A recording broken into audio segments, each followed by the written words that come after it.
I might need my bifocals too. I think I have them.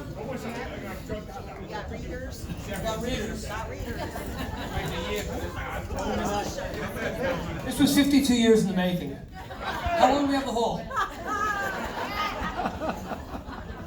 I wanted to welcome everyone first. I also wanted to thank Ded Nadig. He had to leave, but I thought Ded Nadig, the pastor, did a beautiful job today, so I want to thank him.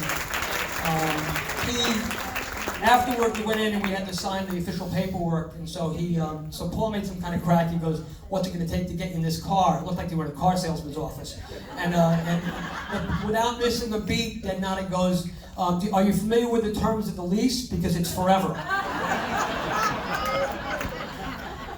So I want to also thank our DJ extraordinaire, Colin, and his brother Darren. You guys, thank you. I've known you guys a long time. You're great.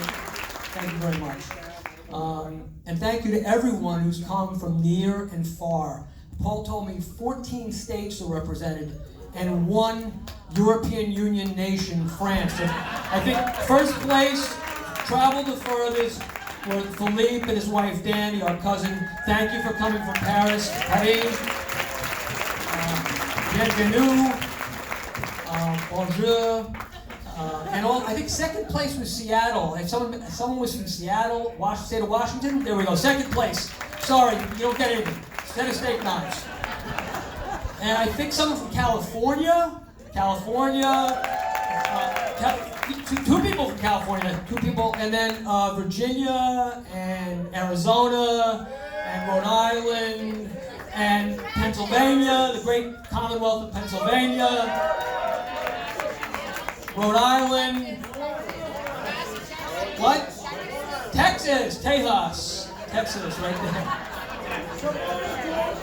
Georgia, did I say Georgia? Oh, Massachusetts, Georgia, Long Island.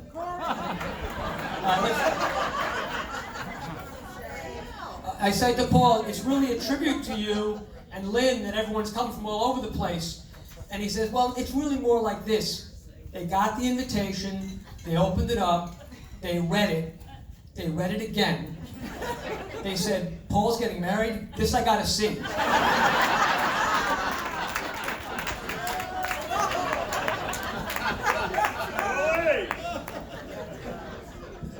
It would have been great if Dad was here, and that would have been the icing on the cake. He would have been very excited for this unexpected, beautiful celebration. And to be with all the people that we care about. He would have been really excited. I know he's sending love from above to both of you, and I know that your mom is sending love too.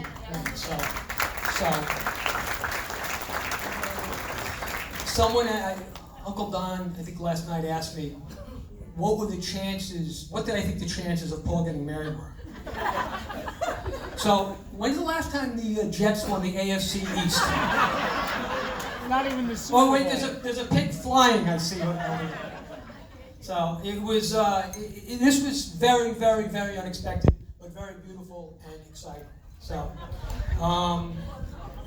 and they're perfect together. They really are. I mean, I see the way they care for each other.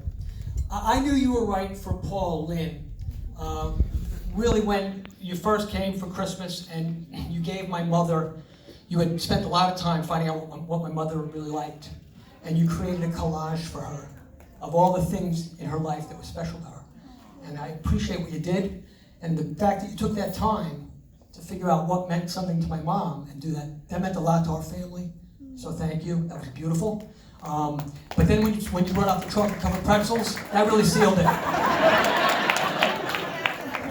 And then the next year, it was chocolate-covered gummy bears, and I told Paul, elope with her. And they were unbelievable.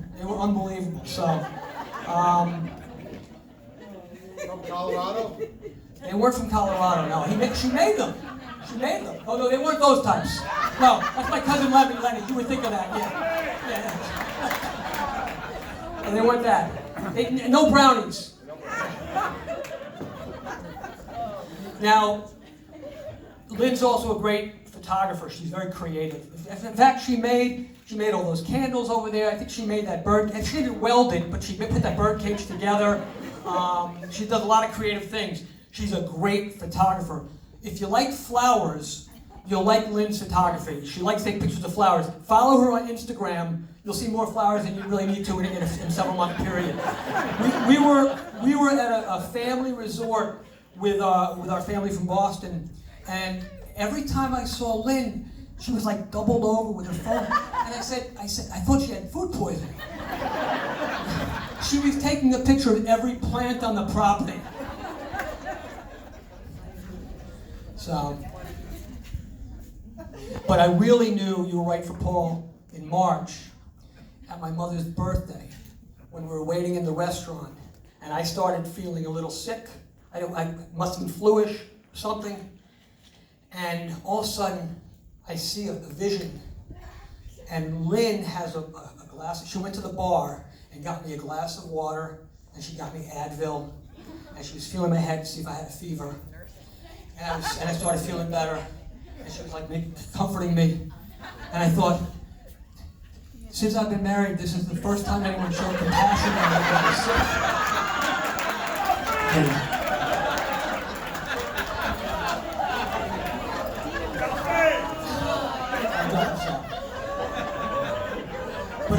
But I really know you're right. But seriously, I really know you're right for my brother by the way that you treat him and adore him and care for him. And I really appreciate that because he deserves the best. And I know you're the best for him, so thank you and welcome.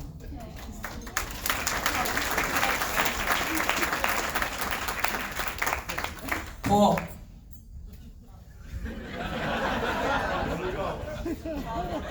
I remember the day you were born. I really do. I remember my dad waking me up. I was almost, not even 3. He woke me up, brought me. I remember the day he was born. And then when he came home, and I was amazed to have a little brother. And you quickly became my best friend. You were always happy. He still is, but he was always smiling.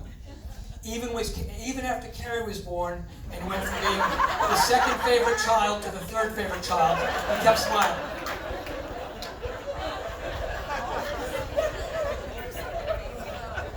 But you know, even though he's younger, he taught me a lot. He really did. I mean, I'm not that much older than him, but he taught me a lot. He taught me how to be a paper boy. I'm totally serious, because he built an empire. He was like William Randolph Hearst. He had 1 route, and then the manager said, well, you know, you want 3 routes? And he got 3 routes, and he started having an empire, like a monopoly. And then he said, I need you to work for me. And I was working for my little brother. And I was delivering papers, and I was 17 going on 18, and I'd hide when the bus went by. I was embarrassed. But he was able to talk me into it. I mean, that's the way Paul is. You taught me to pretend to be sleeping when Dad would stomp in when we were talking late at night, and he'd stomp in and we'd pretend to sleep. You taught me how to do that. You taught me how to break dance. He came home one day from middle school. I'm in high school. He's in junior high. He goes, let me show you this. And he's showing me these moves. I surpassed him, but he taught me. You taught me to never serve you Sambuca. That's for another time, that story. You taught me how not to play backgammon. You taught me that between the 2 of us, eating 26 Taco Supremes at Taco Bell is too much of a good thing. You taught me to be loyal. Because you're a loyal brother. You taught me to be loyal. And you taught me about going after things against all odds. I remember from a young age, you dreamt of being an architect.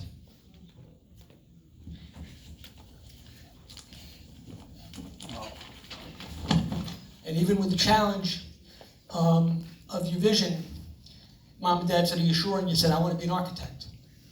And you did everything you could. You went to a great school, you studied hard, you got 2 bachelor's degrees, you became an architect. And I'm proud of you for that. I really am.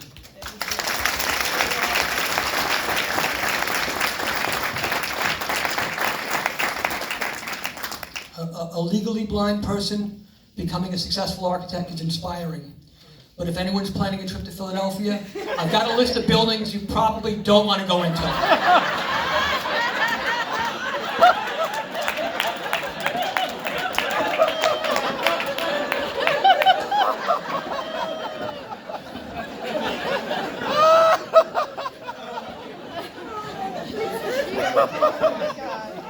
When you moved to Philadelphia, it was very hard for me. It was very hard for me when you moved to Philadelphia. That was a day that I remember, that you had the choice of New York City, a job, or Philadelphia, and you chose Philadelphia. And that was tough, but I knew you had to make that decision. And you built a life for yourself there. You've got wonderful friends. You've got a great career. You've been able to travel the world. You met your wife there. You've made the town your own. And even though you live there, you've always been here for me. Always. If I need to hear you here.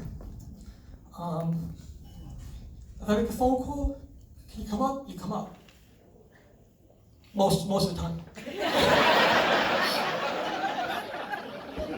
But you've always been there for me, and Carrie, and Ray, and Dina, and Mom, and your nieces and nephews, and Dad.